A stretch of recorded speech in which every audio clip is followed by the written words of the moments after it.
Hi viewers, இன்றைக்கி நம்ம வீட்டு பக்கத்தில் கொஞ்சமாக இடம் இருக்குது. ரெய்னி சீசன் ஸ்டார்ட் ஆனனால இருக்க குட்டி பிளேஸ்லேயும் கொஞ்சம் யூஸ்ஃபுல்லான செடிங்களை கொஞ்சம் நடலான்னு சொல்லிட்டு இன்றைக்கி ஒரு பிளான் பண்ணியிருக்கேன். அந்த குட்டி பிளேஸை ரெடி பண்ணுறதுக்காக களைக்கட்டு எடுத்தாச்சுங்க. ஏதோ நம்மளுக்கு களைக்கட்டில் சரியாக ஒர்க் பண்ண தெரியலைனாலும் நம்மளுக்கு தெரிஞ்ச அளவுக்கு கொத்தி விட்டு மண் எல்லாம் புரட்டி விட்டு நல்லா ரெடி பண்ணியாச்சுங்க செடி நடுறதுக்காக. வீட்டில் அம்மா கொஞ்சம் பூண்டெல்லாம் உரிக்கும் போது தோலெல்லாம் எடுத்து வச்சுருப்பாங்கங்க. ஸோ அந்த குப்பையெல்லாம் போட்டு விட்டால் நல்லா செடி வரும்னு சொன்னாங்க. சரி, நாமளும் போட்டு விட்டு மணலை நல்லா புரட்டி விட்டு தான் பார்ப்போமேன்னு சொல்லிட்டு போட்டு விட்டாச்சுங்க. இந்த காக்கா இருக்குது பாருங்க, டெய்லியுமே எங்கள் ஜாக்கிக்கு சாப்பாடு போட்டு வைக்கும் போது டெய்லியும் வந்துட்டு கத்தி கத்தி சாப்பாடு சாப்பிட்டுட்டு போயிருங்க. இந்த பன்னீர் ரோஸ் செடி பாருங்க பெருசாயிருச்சு. இது அந்த பாட்டில் காட்டுற மாதிரி தாங்க 4 குச்சை நட்டு அதுக்கு மேலே ஈரக்காயாவது இருக்கிறதுக்கு வேஸ்ட் வாட்டர் பாட்டிலை கட் பண்ணி உள்ள வச்சுட்டு அப்பப்போ தண்ணி தெளிச்சு விட்டேங்க. அதே மாதிரியே இது வச்சேன், பெரிய செடியாக வளர்ந்துருச்சு. சரி, டைம் ஆயிடுச்சு, களச்செடியில் இருக்க நல்ல செடியெல்லாம் பிடிங்க நடலான்னு சொல்லிட்டு கம்பியை எடுத்துட்டு செப்பல் போட்டுட்டு குப்பை பக்கமாக வந்தாச்சுங்க. குப்பையில் தாங்க இந்த செடியெல்லாம் முளைச்சிருக்கு. மிளகு தக்காளி செடி நிறைய முளைச்சிருக்குங்க. தக்காளி செடியும் கொஞ்சம் முளைச்சிருக்கு. சரி, நம்ம உள்ளே போய் பார்க்கும் போது தான் என்னென்ன செடி இருக்குன்னு பார்க்கலான்னு பார்த்தா உள்ளே மாதுளை செடியெல்லாம் இருந்ததுங்க. எனக்கே ஆச்சரியமாக இருந்தது.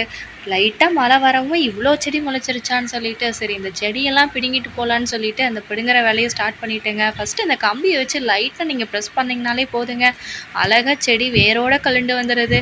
பார்த்தீங்களா எந்த அளவுக்கு வந்திருக்குன்னு சொல்லிட்டு. அழகாக இருக்குது பாருங்கள், எவ்வளோ பெரிய தக்காளி செடி பாருங்கள், அழகாக மண்ணோடையே சேர்த்து வந்துருச்சு.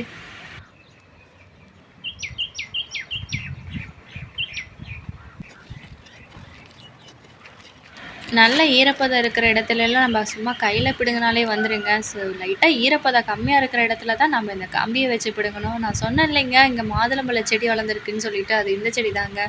இதையும் பிடுங்கி வச்சாச்சுங்க, சரி யூஸ் ஆகுன்னு சொல்லிட்டு. சரி, கொஞ்சம் மிளகு தக்காளி செடியும் பிடுங்கலான்னு சொல்லிட்டு அதையும் எல்லாம் பிடுங்கியாச்சுங்க. அந்த குப்பைக்கு சந்தில் தாங்க நிறைய செடி முளைச்சிருக்கு. பார்த்தீங்கன்னா தெரியும், நிறைய குட்டி குட்டி செடி, பெரிய செடின்னு நிறைய செடி முளைச்சிருக்குங்க. இங்கே பாருங்க, இந்த குட்டி செடி என்ன செடின்னே தெரியலங்க. சுண்டக்காய் செடியா இல்லை கத்திரிக்காய் செடினே தெரியல. சரி, என்ன செடியாக இருந்தால் என்ன, காய்கறி செடி தானேன்னு சொல்லிட்டு அதையும் பிடுங்கிட்டேங்க. ஈரம் அதிகமாக இருக்கிற இடத்துல கையில் பிடுங்கினாலே வந்துடுங்க. ஈரம் கம்மியாக இருக்கிற இடத்துல நீங்கள் பிடுங்கும் போது அந்து போயிருங்க. இப்போ பார்த்தீங்களா அந்து போச்சு, அதேமாரி அந்துடும். ஸோ ஈரம் அதிகமாக இல்லைன்னா நீங்கள் கம்பியை வச்சு நல்லா பிடுங்கினீங்கன்னா அழகாக வந்துடுங்க. இதுதாங்க நாங்கள் காலங்காலமாக உட்காந்துட்ருக்க பிளேஸு. வெயில் காலம் மழைக்காலம் வந்துட்டாலே சரி, இந்த மரத்து நிழல்ல நாங்கள் உட்காந்துக்குவாங்க. இந்த இடத்துலையும் வாதனிக்கா மரம் வாழைக்கண்ணுன்னு சொல்லி நெட்டு வச்சுட்டு பொங்கலுக்கு மீதியான கரும்பையும் நெட்டு வச்சேங்க. அதெல்லாம் நெடு நெடுன்னு வளர்ந்துருச்சு. இங்கே பாருங்கள், நான் கீரை செடியெல்லாம் பிடுங்கி வச்சுட்டு போயிருக்கேன்.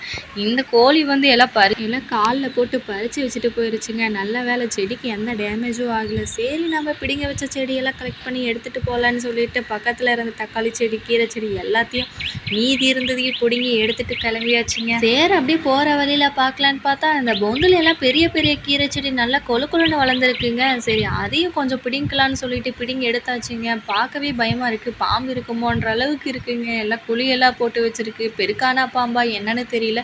சரி, எவனா இருந்தாலும் தூங்குங்கடான்னு சொல்லிட்டு பாய் சொல்லிட்டு பிடுங்கி வச்ச செடியெல்லாம் தூக்கிட்டு கிளம்பியாச்சுங்க.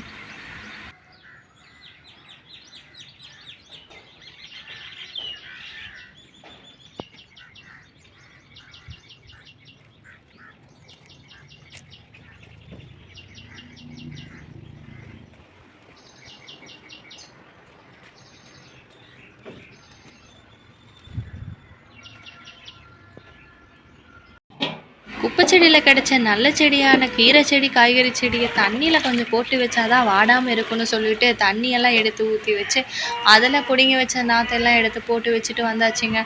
அதுக்குள்ளே பார்த்தா பாப்பா அழுவுற சவுண்டு கேட்டுருச்சு. சரி, பாப்பாவை பார்க்கலான்னு சொல்லிட்டு ஊருட்டோன்னு சொல்லிட்டு வச்சுட்டு கிளம்பியாச்சுங்க.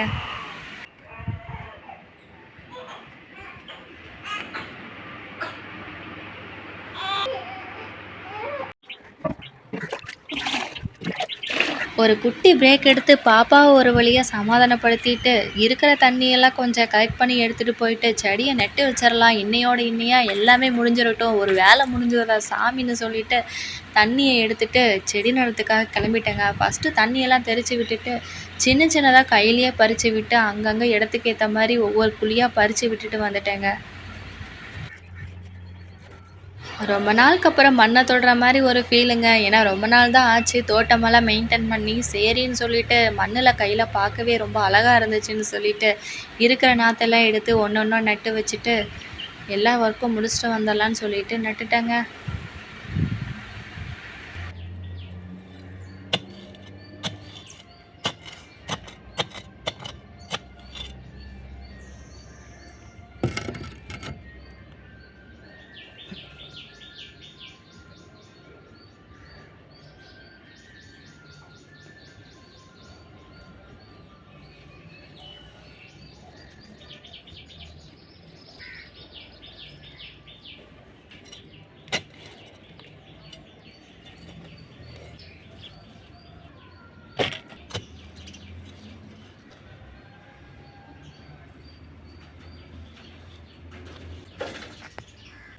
ஃபர்ஸ்ட்டு தக்காளி செடியெல்லாம் நட்டுறலான்னு சொல்லிட்டு தக்காளி செடியெல்லாம் நட்டாச்சுங்க. அதுக்கப்புறம் மிளகு தக்காளி செடியெல்லாம் ஒண்ணொண்ணா நட்டுக்கலான்னு சொல்லிட்டு அதையும் நடுறதுக்கு ஸ்டார்ட் பண்ணியாச்சுங்க.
எல்லா செடியும் நட்டு முடிச்சாச்சுங்க. ஃபைனலாக சுண்டக்காய் செடியா இல்லை கத்திரிக்காய் செடியான்னு தெரியாத ஒரு செடியும் நட்டு வச்சாச்சுங்க.